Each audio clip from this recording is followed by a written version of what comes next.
lagi posisi mungkin seperti halnya Homeboyz dan juga 69 kali ini yang berdekat-dekatan, timing pun juga menjadi perhatian untuk mereka semuanya dan kita sudah bisa disajikan dengan first blood harusnya yang sudah bisa dikantongi oleh Sondara. Ya, Sondara yang juga di-mention sama Kak Junior ya dari awal muncul, Sondara wajib banget untuk bisa bermain untuk di next stage-nya dan kita lihat lagi dari pembahasan mungkin yang di sinergi dibahas sama Kak Junior, Sondara itu ada potensi yang mirip-mirip sama Old Microboy yang dibahas sama Kak Junior. Ya, sudah gue tulis bahkan itu di tanggal 22 Januari 2000. 2025. Oke. Gue mau menulis prediksi di situ.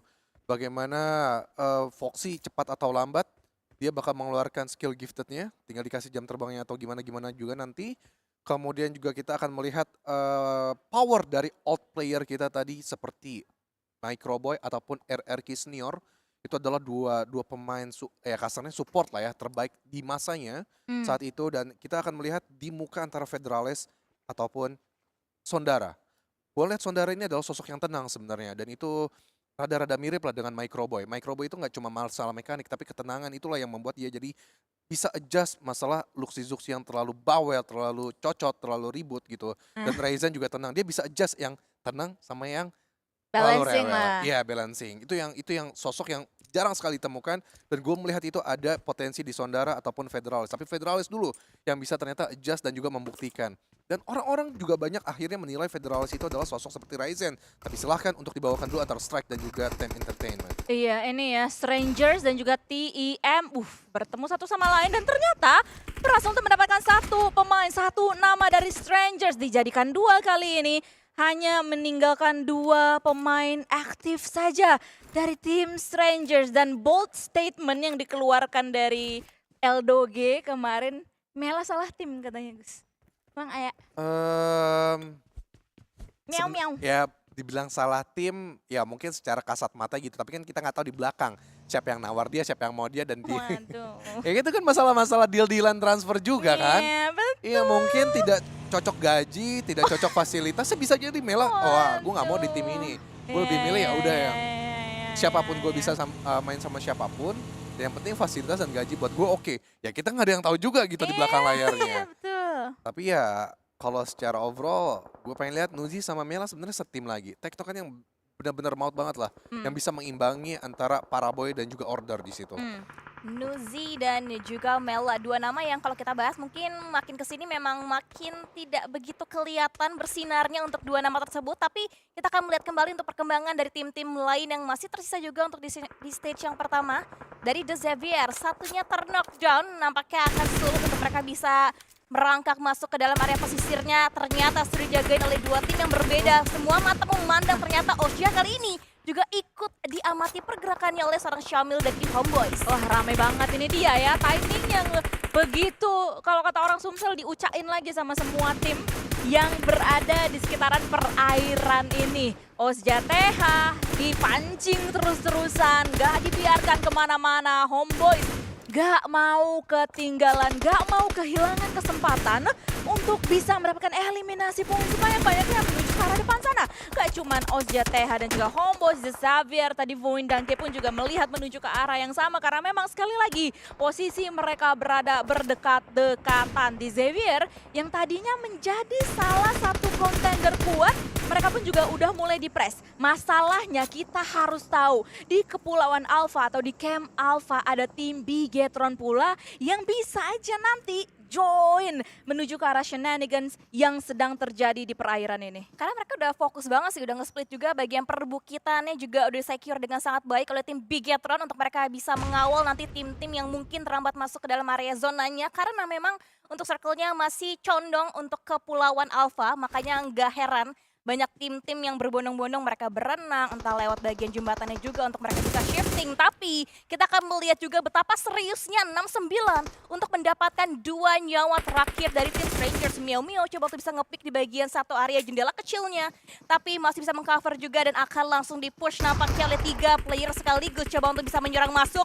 Dan dari Tensky sudah mulai ada di satu compound yang sama bersamaan dengan seorang Lobby X. Ada lemparan utility berupa Molly yang masih bisa dihindari juga nampaknya oleh seorang Tensky. Oh my god, ini akan dikerangkeng pemain-pemain dari tim Strangers, apalagi udah mulai step by step maju menuju ke arah pemain-pemain Strangers ini. Lontaran granat masih belum bisa membuahkan hasil apa-apa, hanya memberikan cicilan damage dan lontaran granat yang kedua di following up dengan tembakan dari Tensky. Berhasil untuk mendapatkan satu nama lagi, tapi masih ada Miao di sini. Mela yang at least masih bisa untuk menunduk lesukan salah satu pemain dari tim 69. Tapi masalahnya man advantage ada di tangan 69. Ketika mereka bisa untuk nge-revive, ketika mereka bisa untuk nge-reset knowledge, mereka tinggal satu pemain yang dilontarkan satu granat. Low HP pixel, HP tersisa dari Mela langsung di-rush, langsung dimajuin, dikerangkeng. Tok tok tok, Assalamualaikum. Menuju ke arah rumah dari seorang Mela. Masih dicari di ujung sana and it's about time. Mela out of the game. Ya, Mela dipulangkan bersama dengan timnya juga itu dari tim Strangers. Dan tadi juga sudah ada tim yang ternyata mengganggu pergerakan dari 69. Ternyata datang dari Tab Entertainment kali ini memberikan damage yang masuk. Untungnya belum ada knockdown sama sekali. Dan ini sebagian tim semuanya sudah merata menyebar ke Pulau Alpha. Tapi satu tim Secret, mereka benar-benar rotasi jauh banget ke Junior lewat bagian area sisi utaranya. Entry sih sudah pasti membaca ya. Dimana memang ke camp Alpha, pintu dari Hatin, nyebrang dari bootcamp ataupun melewati Paradise pasti juga akan penuh. Pergerakan tailing di sini pun juga berpasrah aja, apalagi gue yakin juga kalau mereka juga masuk paksa dari area-area timur, mau menambah scrapingan juga perlahan dari sisi outer secara late game, itu pun juga akan percuma karena sudah disikat semua. Mungkin gamblingnya adalah coba masuk lagi dari pintu yang tidak terbaca lah kasar katanya oleh lawan, karena masuk akal di mana Bigetron di Camp Alpha pasti kurang lebih mereka akan dulu menguasai dari perbukitan tersebut, dan mungkin juga dari Void Donkey sudah terbaca juga di habit mereka kemarin adalah di PMGC juga kurang lebih sama. Hatin mereka jaga sisi-sisi dari jembatan yang akan entry dari Tatmokau dan juga Paradise. So itu dimanfaatkan oleh tim Secret dan great untuk analis mereka bisa membaca habit antara Bigetron dan juga Void Donkey. Knowledge timing ya yang perfect sih untuk saat ini, karena at least bagian sekitaran camp Alpha-nya ini udah at least geser lah dikit gitu dari tim BTR, sehingga masih ada wiggle room yang lumayan besar untuk dimanfaatkan oleh pemain-pemain tim Secret ini. Tapi gue seneng bagaimana split yang dilakukan oleh Void Donkey sampai detik ini juga ya, Wen, di menit ke-8 sampai ke-9 ini mereka masih menginvestasikan salah satu pemain mereka. Ini adalah spoiler untuk kalian semuanya atau kisi-kisi, yakni seorang Veksi, untuk bisa jaga-jaga di bagian hatinnya ya, untuk mengirimkan sinyal atau informasi menuju ke arah 3 pemain yang lainnya dari tim Void Donkey yang udah gerak sedikit demi sedikit menuju ke arah dalam circle. Ya, split 3-1 yang sedang diterapkan oleh tim Void Donkey ID untuk saat ini. Tapi kita lihat juga dari elimination phase-nya tim RRQ sempat fight juga dengan tim Viking. Mereka berhasil bisa mendapatkan perolehan 1 poin eliminasi setidaknya untuk saat ini. Sementara waktu dari sisi lainnya kita melihat dari seorang Mikhail coba untuk bisa scouting terlebih dahulu, mendapatkan sisi yang mungkin belum begitu nyaman, belum begitu aman, mengingat mereka pun harus lebih maju sedikit lagi untuk berada di dalam area zonanya. Sementara di bagian sisi sebelah kirinya juga ada New Era, di waktu yang bersamaan juga ingin sama-sama condong mereka lebih dalam lagi ke dalam area zona, karena masih stage yang kedua. Masih lebar banget sebenarnya untuk area permainan mereka, mungkin mengingat karena masih dibagi dengan 3 pulau, 3-3 yang masih masuk. Masih ada beberapa tim yang terjebak di pulau asalnya mereka. Timingnya sih keluar dari tambang 2 tim yang tadi di-mention sama Windy ya, New Era dan juga tim Magna Esports Club. Ini kalau misalnya ada Vampire, rata dua-duanya nggak sih Gus menurut lu? Di Ruin sih, ini makanan mereka banget gitu masalahnya. Dilihat dari power sekarang dari Ruins tergantung ya, kalau ada Mormon, menurut gue cukup meyakinkan dengan Mormon karena trapping granatnya cukup efektif. Sebenarnya nggak trapping sih, attacking granatnya dia efektif. Tapi kalau buat defense, gue yakin juga Mormon pun juga bisa melakukan hal yang sama. Trapping yang cukup on point sehingga membuat tim-tim yang ada di sekitaran Ruins agak slowly pergerakannya. Namun Talon sudah melakukan aktivitas juga. Silakan Dona dan juga Windy. Ya, terima kasih Junior atas lontarannya. Tapi ini dia nih yang gue mention tadi, posisi dari tim Vampire karena memang mereka nggak ada bertanding untuk kali ini ya, Win. Ini diisi oleh tim Talon. Jadi kayak sebenarnya yang pengen gue lihat adalah agresinya Talon ini akan seperti apa, ngelihat adanya 2 mangsa sebenarnya yang timing rotasinya itu bareng-bareng New Era dan juga tim Magna Esports Club, di mana mereka sekarang saling lihat, saling at least nyicilin HP terlebih dahulu lah ya. Jadi di sanalah yang gue lihat ada peluang untuk tim Talon itu ngerecokin dua tim ini. Karena emang impact dari Vampire sebesar itu sih, kalau misalnya emang Ruinsnya kosong, kayak banyak banget tim-tim yang mungkin diberikan keuntungan untuk bermain lebih leluasa lagi, mengingat juga zonanya menguntungkan bagi mereka. Tapi kayaknya dari tim Magna, mereka terlebih dahulu untuk mengambil inisiasi lebih cepat dibandingkan yang lainnya, meninggalkan untuk tim New Era dan juga Talon yang masih berada di bagian kepulauan yang lain. Sedangkan dari seorang Snipe kali ini, coba untuk melihat sedikit, dia melihat, dia mengutarakan niatnya untuk mendapatkan sebuah knockdown ke bagian player tim Magna yang masih terhambat, yang masih berada tepat di bagian ujung jembatannya, untuk bisa dilihat juga satu sama lain, memberikan backup juga pastinya. Dan dari sisi tim RRQ sejauh ini baru mendapatkan 1 poin eliminasi. Terlalu overthinking sih menurut gue tim Magna ini. Kayak mereka dapat serangan dari si New Era dari tadi kan. Terus udah berhasil nih crossing jembatan. Tapi masih mau nahan di bagian sekitaran choke point juga. Well, mungkin emang masih mau jaga-jaga di bagian belakang ke arah New Era dan juga Talon, which mereka udah tahu knowledge tersebut. Jadi mungkin itulah yang sekarang mereka lakukan step by step juga, supaya nanti di depan mereka, which ada tim Secret tadi yang udah mulai touchdown di bagian sekitaran Camp Alpha, itu bisa ngehalau atau ngehadang pergerakan dari tim Magna sendiri.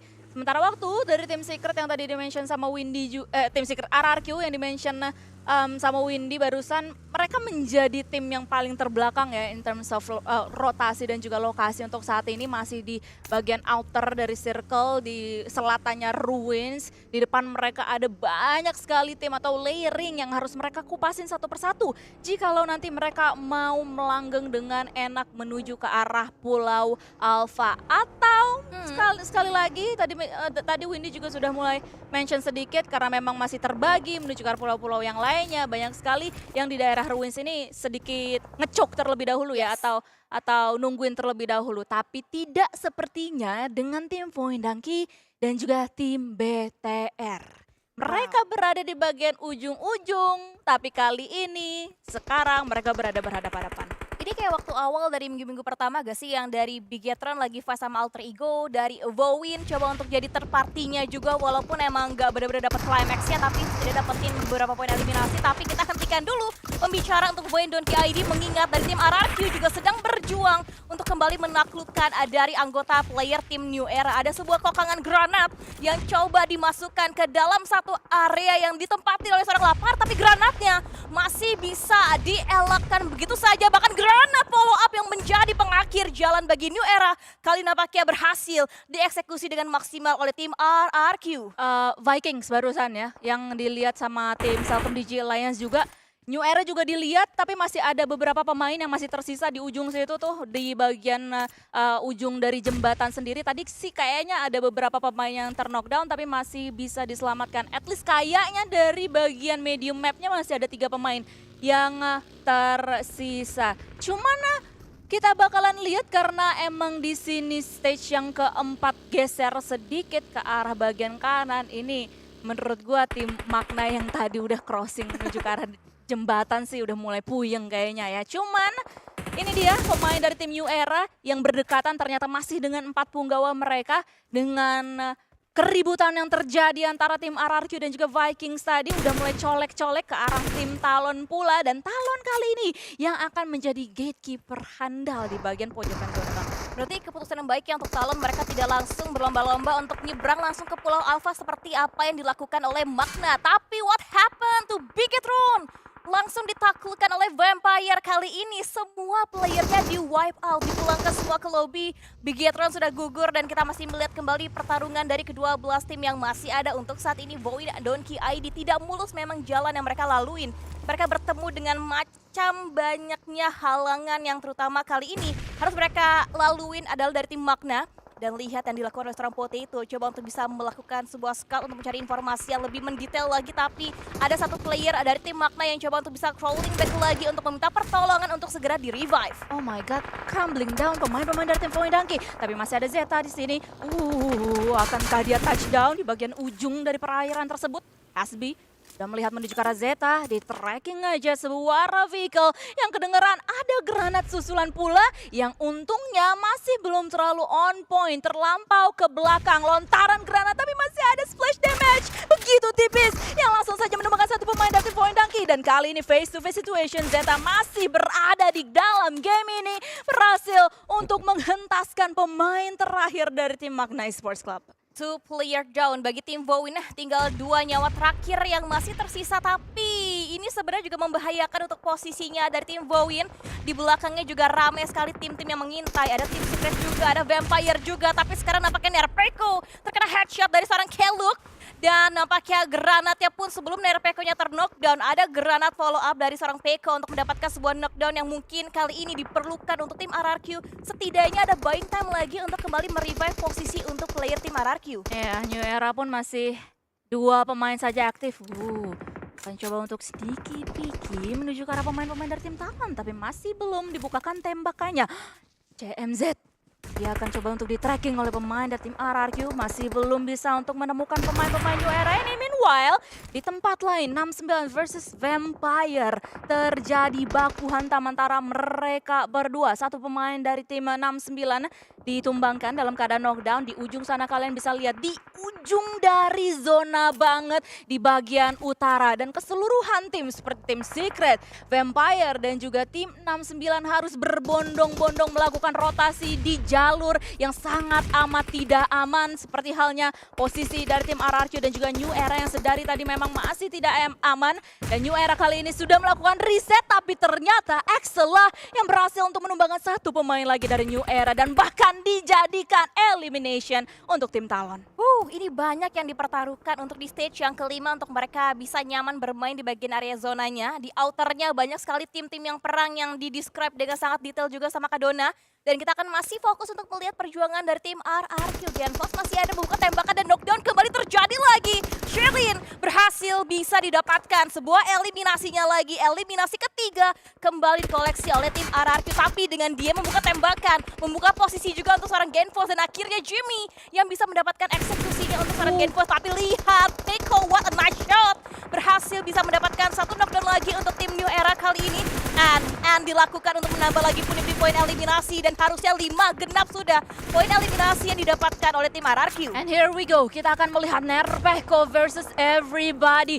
Apakah dia bisa untuk at least menyelamatkan placement point untuk tim RRQ? Karena pada kenyataannya Blue Zone pun juga sudah mulai ikut campur di sini dan dibukakan tembakannya oleh seorang CMZ. Oh tidak, ternyata dari seorang Jimmy dari Celcom DG Alliance yang melihat menuju ke arah Nerpeko dan RRQ hentas dari game ini disusul pula oleh tim yang lainnya yang sedari tadi emang ngechoke di bagian luar dan kali ini fight di bagian pinggiran ruins yang menyisakan hanya adanya tim Talon dan juga Celcom DG Alliance. Sesaat lagi kayaknya mereka akan bertemu satu sama lain karena memang posisi mereka udah ke-reveal satu sama lain sedari tadi. Jadi ini tinggal bagaimana Talon akan touchdown ke arah mana dan pula juga untuk tim Celcom DG Alliance. 4 tim tersisa di posisi mereka masing-masing. Cuman kalau dari position, udah ada congrats belum Gus? Lo mengarah ke Vampire kan maksud lo kan ke gue? Dia orang kemana aja? Enggak. CD Lions ini. CD Lions. Iya, CD Lions. Dan gue sebenarnya banyak banget ya mau gue komentarin antara Talon juga, Point Donkey juga, kemudian juga Bigetron juga. Semuanya benar-benar penuh lika-liku, ada plus minusnya untuk rotasi mereka especially, but kita harus lihat dulu finishing momen-momen akhir Windy. Betul, momen-momen akhir antara Vampire, Talon, TEM dan juga CD Alliance yang kalau kita mungkin bisa saksikan saat ini yang sedang mengalami kerugian paling besar adalah tim Talon. 2 playernya down langsung diburu dengan utility juga dan akhirnya rata tiba-tiba dipulangkan oleh tim CD Alliance. Ini tim yang di-mention sama Kak Junior memiliki mungkin win rate tertinggi ya untuk WWCD-nya mereka untuk di match yang pertama. Tapi let's see apakah masih bisa dibalikan lagi keadaannya oleh tim TEM yang sejauh ini masih bisa menyeimbangi dalam urusan total player yang masih tersisa untuk di top 3 kita kali. Tapi Vampire sudah semakin tergerus lagi playernya. Satu persatu dipulangkan juga dan masih ada 2 terakhir yang tersisa untuk tim Vampire. Sedangkan Olio juga nampaknya cukup meningkatkan awareness-nya dia bagian sebelah kanan juga nampaknya tidak luput dari perhatiannya untuk melihat dari tim TEM. Tapi ini swap yang juga nampaknya bisa menjadi posisi yang membahayakan bagi kedua tim. Baik itu TEM maupun dari tim CD Alliance. Tapi kalau kalian lihat dari bagian media mapnya sih ya udah reveal bagaimana Celcom DJ Alliance yang menguasai bagian circle kita di stage terakhir ini.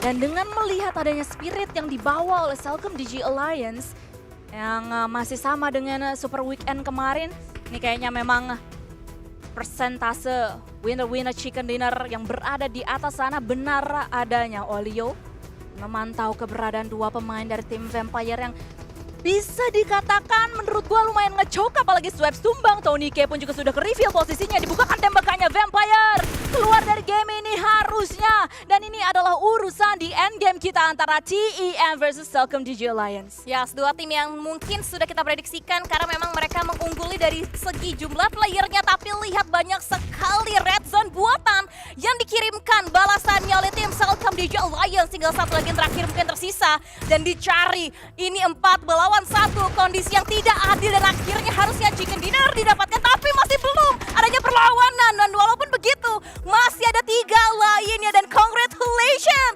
winner chicken dinner, pembukaan masih bisa didapatkan oleh tim Celcom DJ Alliance. Ini makin susah gak sih mau taunting balik?